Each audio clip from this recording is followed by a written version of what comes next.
नमस्कार, बुलेटिन में स्वागत है आपका। आपके साथ मैं हूं सोनल दहिया। खबरों की शुरुआत बड़ी खबर के साथ करेंगे फरीदाबाद से। फरीदाबाद में युवक को चाकू से गोदकर घायल किया गया है। ये बड़ी खबर फरीदाबाद से मिल रही है। युवक को चाकू से गोदकर घायल किया गया है। गंभीर हालत में युवक को अस्पताल में भर्ती करवाया गया है। और आपको बता दें कि ये पूरी वारदात सीसीटीवी कैमरे में कैद हो गई। आदर्श नगर थाना इलाके की यह वारदात बताई जा रही है। 3 महीने पहले युवक के मामा की हत्या हुई थी।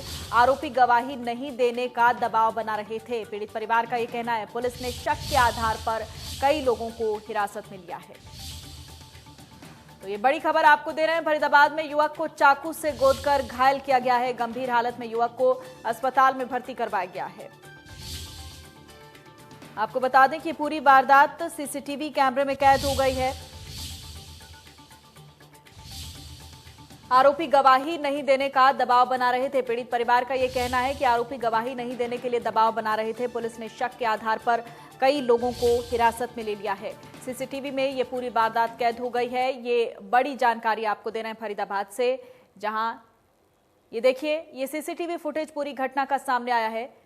जो पीड़ित परिवार है उस पर भी दबाव बनाया जा रहा है और किस तरह से 3 से 4 बदमाश आते हैं, बाइक से युवक को उतारते हैं और फिर बड़े ही आसानी से किस तरह से एक के बाद एक चाकू यहां पर मारते हुए नजर आ रहे हैं। देखिए फरीदाबाद से सीसीटीवी फुटेज और आप अंदाजा लगा सकते हैं इन तस्वीरों को देखकर कि दिल्ली एनसीआर में, खासतौर पर फरीदाबाद गुरुग्राम का जो इलाका है वहां पर ये घटनाएं कितनी आम हो चली हैं। लगातार अपराध बढ़ता चला जा रहा है और इस तरह की घटनाएं आए दिन सामने आ रही हैं। ये देखिए, हम आपको लाइव तस्वीरें भी वहां की दिखा रहे हैं। जो सीसीटीवी फुटेज सामने आया है वो आपको आपकी टीवी स्क्रीन पर हम आपको दिखा रहे हैं। फरीदाबाद से ये तस्वीरें आप देख रहे हैं।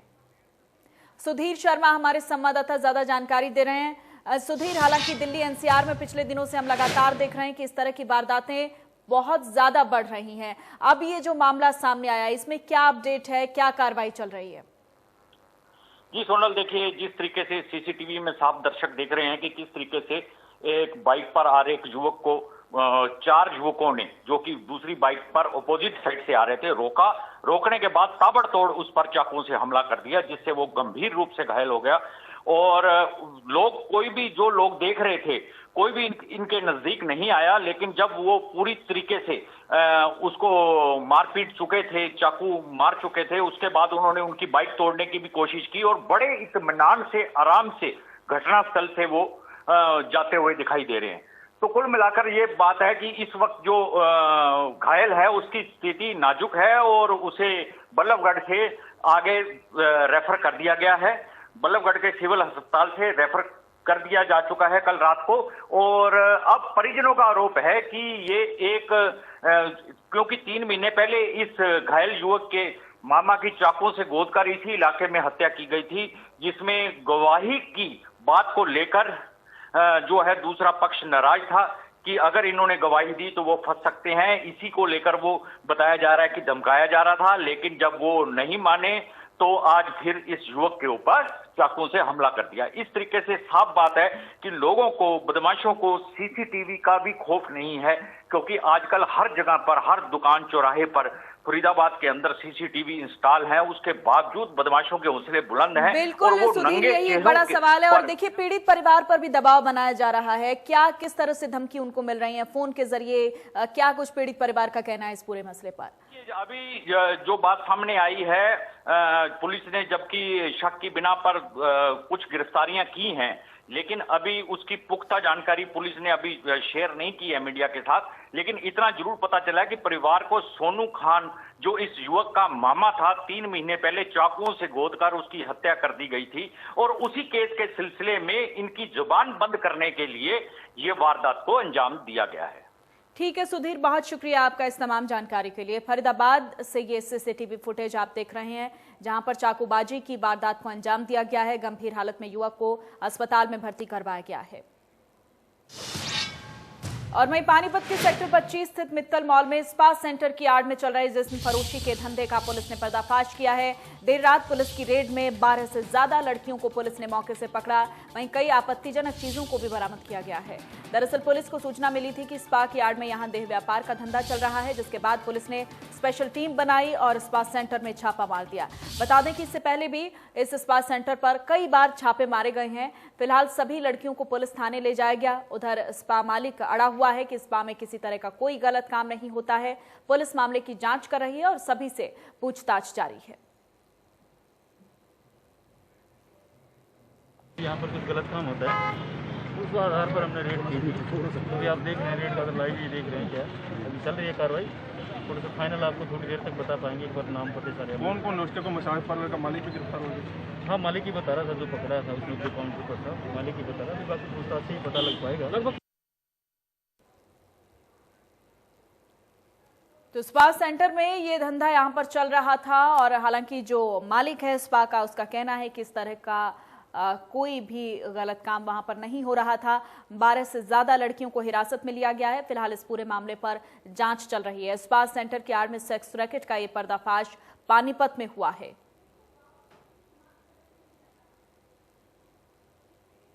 पानीपत से खबर आपको दे रहे हैं, जहां स्पा सेंटर की आड़ में ये गलत काम यहां पर किया जा रहा था। 12 से ज्यादा लड़कियों को फिलहाल हिरासत में लिया गया है और कई तरह की आपत्तिजनक चीजें वहां से बरामद हुई हैं। सेक्टर 25 के मॉल में ये स्पा सेंटर चल रहा था और हालांकि स्पा मालिक का कहना है कि ऐसा कुछ वहां पर नहीं हो रहा था। फिलहाल जांच चल रही है इस पूरे मामले में।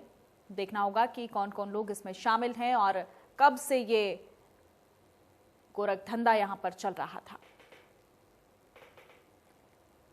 सेक्टर 25 स्थित मित्तल मॉल में पुलिस ने छापेमारी की और उसके बाद इस रैकेट का पर्दाफाश हुआ है।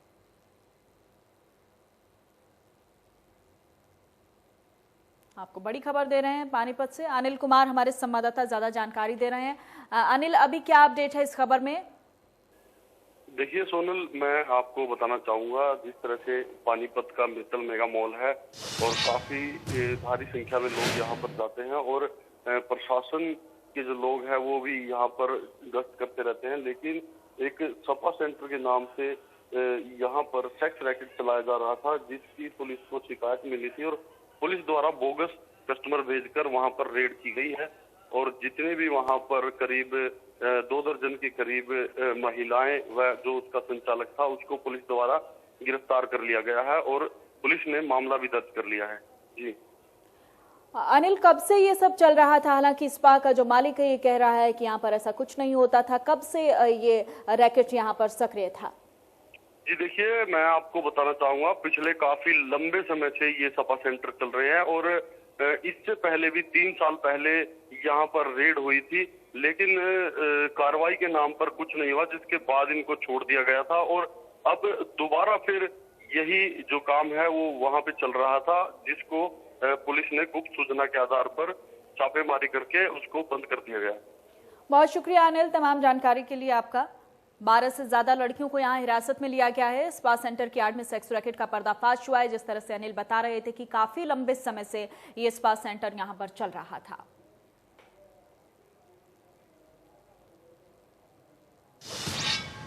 और वहीं कृषि बिलों के खिलाफ किसानों का विरोध प्रदर्शन लगातार जारी है। रेलवे स्टेशन पर भारी पुलिस बल तैनात है। हरियाणा पुलिस, जीआरपी, आरपीएफ के जवान तैनात हैं। किसानों ने रेल रोकने का ऐलान किया है। ये बड़ी खबर आपको दे रहे हैं। रेलवे स्टेशन पर भारी पुलिस बल तैनात है। हरियाणा पुलिस, जीआरपी, आरपीएफ के जवान भी तैनात हैं। लगातार किसान बिल को लेकर अपना विरोध जाहिर कर रहे हैं। प्रदेश भर में अलग अलग तरीके से प्रदर्शन हो रहे हैं और अब कृषि बिल के खिलाफ किसानों ने विरोध प्रदर्शन का ऐलान किया है।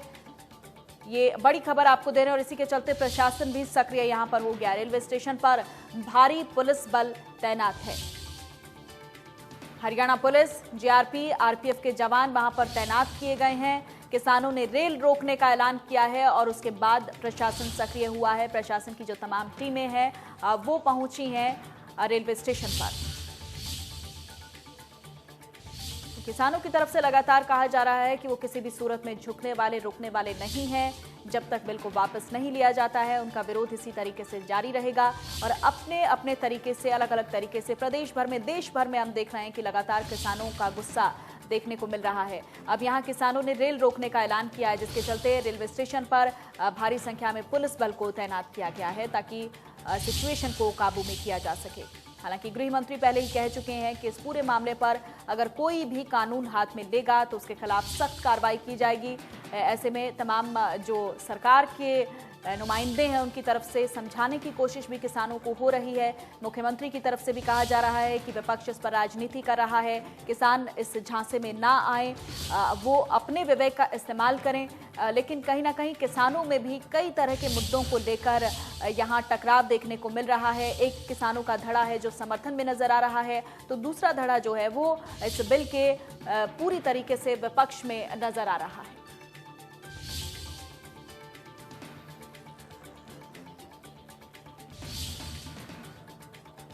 अब रेल रोकने का ऐलान किसानों की तरफ से किया गया है। और चलिए बड़ी खबर का रुख करेंगे। जींद से पंजाब जाने वाली ट्रेन का रूट बदला गया है। 2 दिन जींद से होकर पंजाब नहीं जाएगी ट्रेन, वाया रोहतक भिवानी होकर रूट तय किया गया है। कृषि बिलों के विरोध में भारत बंद के चलते ये फैसला लिया गया है। फिलहाल किसी भी ट्रेन को रद्द नहीं किया गया है।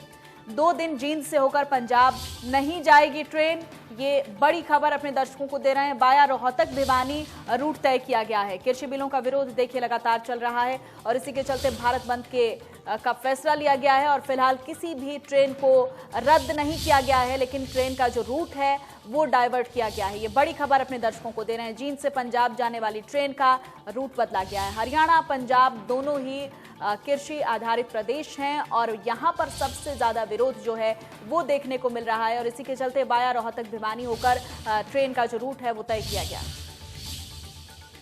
और वहीं फरीदाबाद में भारत बंद को लेकर किसान संगठनों ने एडवाइजरी जारी कर दी है। पुलिस कमिश्नर ओपी सिंह ने एडवाइजरी जारी की है। सामाजिक तत्वों से दूर रहें, शांतिपूर्ण ढंग से अपनी बात कहें, प्रदर्शन में शामिल होकर असामाजिक तत्व बिगाड़ सकते हैं माहौल और इसीलिए अपने बीच में शामिल लोगों पर नजर रखें।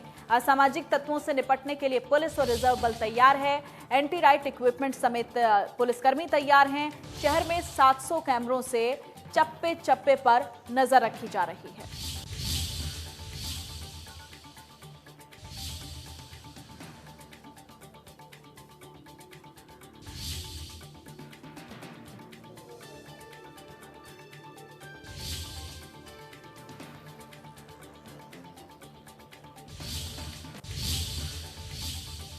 और तमाम जगहों पर देखिए किसानों का विरोध कृषि बिल को लेकर देखने को मिल रहा है।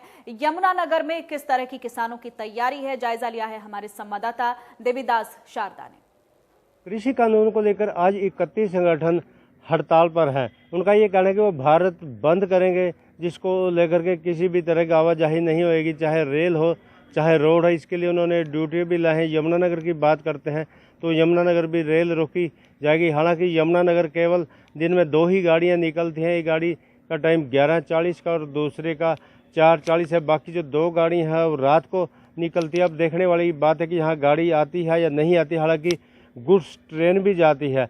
अब जो किसान है उन्होंने कह दिया कि चाहे गुड्स ट्रेन हो चाहे वो गाड़ी हो, वो उनको निकलने नहीं जाएंगे। वो ट्रैक पर अपनी जान दे देंगे, लेकिन किसी तरह की आवाजाही नहीं होने देंगे। इसके अलावा किसानों ने चाहे बाजार हैं या आम संस्थान हैं उनको भी कॉल की है कि आप लोग भी बंद में शामिल हो। ये मौके पर देखा जाएगा कि बाजार खुलते हैं नहीं खुलते, कॉल का कितना असर होता है। यमुनानगर से देवीदास शारदा, इंडिया न्यूज़, हरियाणा।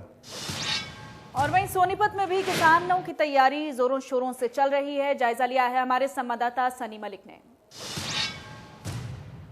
कृषि के क्षेत्र में लाए गए 3 नए कानूनों को लेकर आज पूरे भारत को बंद है वो किसान संगठन है वो कर रहे हैं। इस वक्त जो हमारी मौजूदगी है, हम सोनीपत के रेलवे स्टेशन पर हम मौजूद हैं।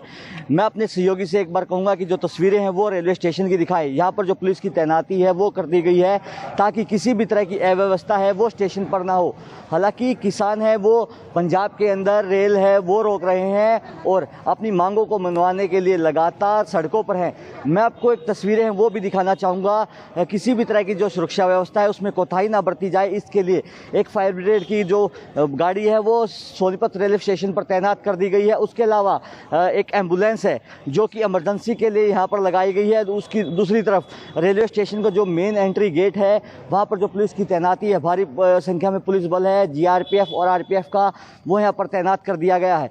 उसके अलावा आला अधिकारी हैं वो लगातार यहाँ पर चेकिंग है वो कर रहे हैं, ताकि किसानों के संगठन के जो आह्वान है किसान संगठनों द्वारा भारत बंद का 3 अध्यादेशों को लेकर, 3 कानूनों को लेकर, उसको हालांकि अभी तक लगभग 10:30 बज चुके हैं। सोनीपत के अंदर कोई भी तस्वीर है वो बंद की है वो नज़र नहीं आ रही है। हमारे साथ अभी इस वक्त एक सब इंस्पेक्टर मौजूद हैं। सर, किस तरह की जो व्यवस्थाएं हैं वो की गई है? व्यवस्था ठीक कर रखी सारी। किस तरह का जो आदेश है वो दिया गया है आपको? ये SHO साहब को पूछ लो, SHO साहब करेंगे। हाँ, हमारे साथ खुद SHO GRP मौजूद है। सर, किस तरह की व्यवस्थाएं हैं वो की गई है? कानून व्यवस्था बनाने के लिए फोर्स लगाई गई है स्टेशन पर, किसी प्रकार का कोई दंगा प्रसाद नहीं होने देंगे। सर, फायर ब्रिगेड की भी गाड़ी तैनात कर दी गई है, की भी है, एम्बुलेंस वगैरह सारी चीज़ें पर सबका प्रबंध किया हुआ है। सर, जब एंट्री करने दी जा रही है तो क्या कोई चेकिंग राहगीरों की? राहगीरों की जब एंट्री करने जा रही है उनकी टिकट देखी चेक करी जाती है, जिसके पास टिकट हो उसको स्टेशन के अंदर क्या कोई रेलवे रूट प्रभावित हुआ है आंदोलन से? नहीं, अभी आज यहाँ हमारे यहाँ कोई नहीं हुआ है। ये GRP SHO थे रामफल, जिनका साफ तौर पर कहना था कि जो व्यवस्था है उसको चाक चौबंद कर दिया गया है। एक तरफ एम्बुलेंस है वो लगा दी गई है, फायर ब्रिगेड की गाड़ी है वो तैनात कर दी गई है, ताकि किसी भी अप्रिय घटना को जल्द से जल्द रोका जा सके। सोनीपत से इंडिया न्यूज़ के लिए सनी मलिक। और चलिए फिलहाल